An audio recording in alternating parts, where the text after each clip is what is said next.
राधे राधे दोस्तों, हमारे YouTube channel पर आप सबका बहुत बहुत स्वागत है। आज मैं आप लोग को सुनाने वाली हूँ शनिवार व्रत की कथा। एक समय सभी 9 ग्रह सूर्य, चंद्र, मंगल, बुध, बृहस्पति, शुक्र, शनि, राहु और केतु में विवाद छिड़ गए कि इसमें सबसे बड़ा कौन है।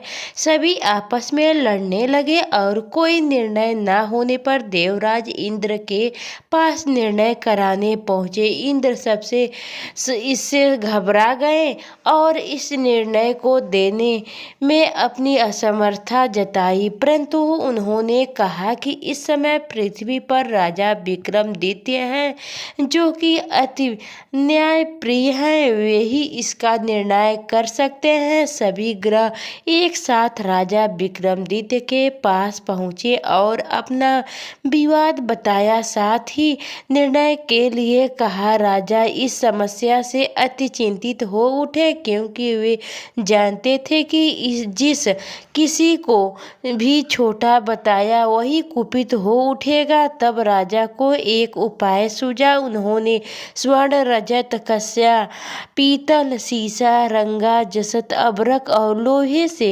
9 सिंहासन बनवाए और उन्हें इसी क्रम से रख दिया। फिर उन्हें सबसे निवेदन किया कि आप सभी अपने अपने सिंहासन पर स्थान ग्रहण करें। जो अंतिम सिंहासन पर बैठेगा वही सबसे छोटा होगा।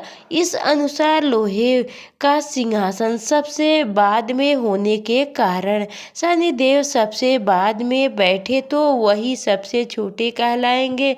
उन्होंने सोचा कि राजा ने यह जानबूझकर किया है। उन्होंने कुपित होकर राजा से कहा, राजा तू मुझे नहीं जानता। सूर्य एक राशि में 1 महीना, चंद्रमा 2.25 महीना 2 दिन और मंगल 1.5 महीना, बृहस्पति 13 महीने व बुध और शुक्र 1-1 महीने विचरण करते हैं, परंतु मैं 2.5 से 7.5 साल तक रहता हूँ। बड़े बड़ों का मैंने विनाश किया है। श्री राम की 7.5 आने पर उन्हें वनवास हो गया। रावण की आने पर उसकी लंका को बंदरों की सेना ने परास्त होना पड़ा। अब तू सावधान रहना। ऐसा कहकर कुपित होते हुए शनिदेव वहां से चले गए। अन्य देवता खुशी खुशी चले गए। कुछ समय बाद राजा की 7.5 आई। तब शनिदेव घोड़े के सौदागर बनकर वहां आए। उनके साथ कई बढ़िया घोड़े थे। राजा ने यह समाचार सुना, अपने अश्वपाल को अच्छे घोड़े खरीदने की आज्ञा दी। उसने कई अच्छे घोड़े खरीदे व एक सर्वोत्तम घोड़े को राजा को सवारी हेतु दिया। राजा ज्यों ही उस पर बैठे वह घोड़ा झटपट वन की ओर भागा। भीषण वन में पहुंचा वह अंतर्धान हो गया और राजा भूख प्यास भटक रहे थे। तब एक ग्वाल ने उसे पानी पिलाया। राजा ने प्रसन्न होकर उसने अपनी अंगूठी दी। वह अंगूठी देकर राजा नगर को चल दिया और वहां अपना नाम उज्जैन निवासी बीका बताया।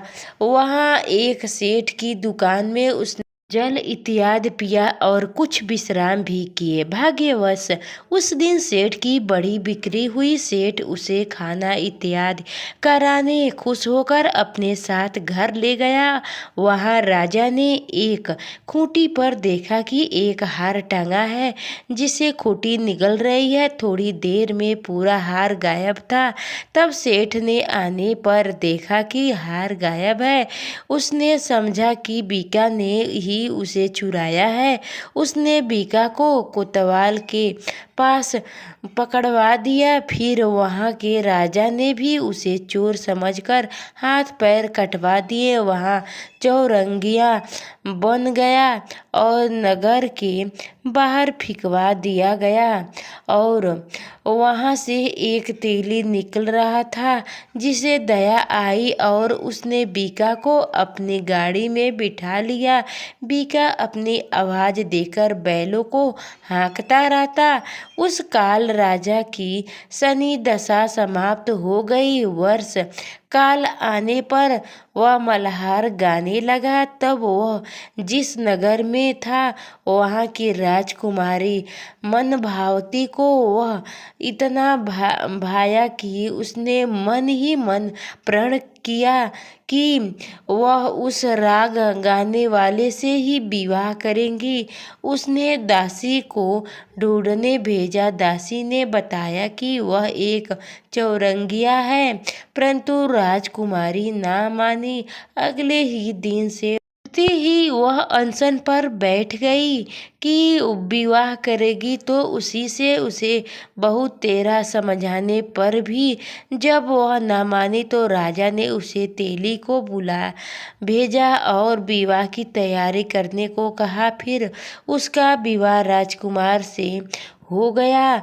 तब एक दिन सोते हुए सपन में शनिदेव ने राजा से कहा, राजन देखा तुमने मुझे छोटा बताकर कितना दुख झेला है। तब राजा ने उसे क्षमा मांगी और प्रार्थना की कि हे शनिदेव, जैसे दुख मुझे दिया है किसी और को ना दे। शनिदेव मान गए और कहा, जो मेरी कथा और व्रत कहेगा उसे मेरी दशा में कोई दुख ना होगा। जो नित्य मेरा ध्यान करेगा और चींटियों को आटा डालेगा उसके सारे मनोरथ पूर्ण होंगे। साथ ही राजा को हाथ पैर भी वापस दिए। प्रातः आंख खुलने पर राजकुमारी ने देखा तो वह आश्चर्यचकित रह गई। बीका ने उसे बताया कि वह उज्जैन का राजा विक्रमादित्य है।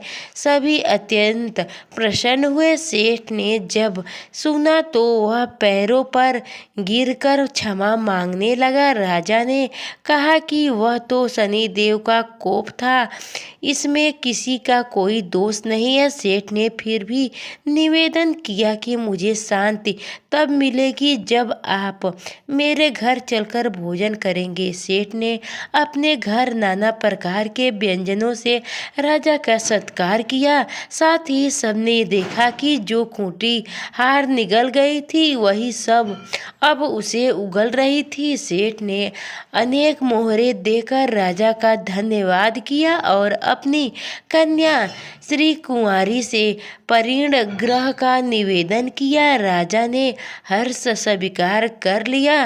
कुछ समय पश्चात राजा अपनी दो रानियों मनभावती और श्री कुंवारी को सभी उपहार सहित लेकर उज्जैन नगरी को चले। वहाँ पूरा वासियों ने सीमा पर ही उनका स्वागत किया। सारे नगर में दीपमाला हुई व सबने खुशी मनाई। राजा ने घोषणा किया कि मैंने शनि देव को सबसे छोटा बताया था, जबकि असल में वही सर्वोपरि हैं। तब से सारे राज्य में शनिदेव की पूजा और कथा नियमित होने लगी। सारी प्रजा ने बहुत समय खुशी और आनंद के साथ बिताए। जो कि शनि देव की इस कथा को सुनता या पढ़ता है उसे उसके सारे दुख दूर हो जाते हैं। व्रत के दिन कथा को अवश्य पढ़ना चाहिए। शनि देव की दूसरी कथा। एक समय की बात है, भगवान सूर्य के पुत्र शनि बचपन में बहुत सुंदर थे और तेजस्वी भी। इनकी सुंदरता को देखते हुए गंधर्व ने अपनी पुत्री कंकाली के साथ शनि देव का विवाह कर दिया। लेकिन अत्यंत सुंदर होने के कारण इंद्र की सभा के अप्सराएं अक्सर इन्हें देखने जाया करती थी। इस अप्सरा को देखकर कई बार शनि देव उन पर मोहित हो गए। यह बात गंधर्व पुत्री कंकाली को अच्छी नहीं लगी। तब गंधर्व पुत्री काली ने अपने पति शनि देव को यह श्राप दे दिया कि आपकी दृष्टि हमेशा नीचे की तरफ रहे। अगर आप सीधी दृष्टि से किसी की तरफ देखते हैं तो उस पर 7.5 का प्रभाव पड़ेगा।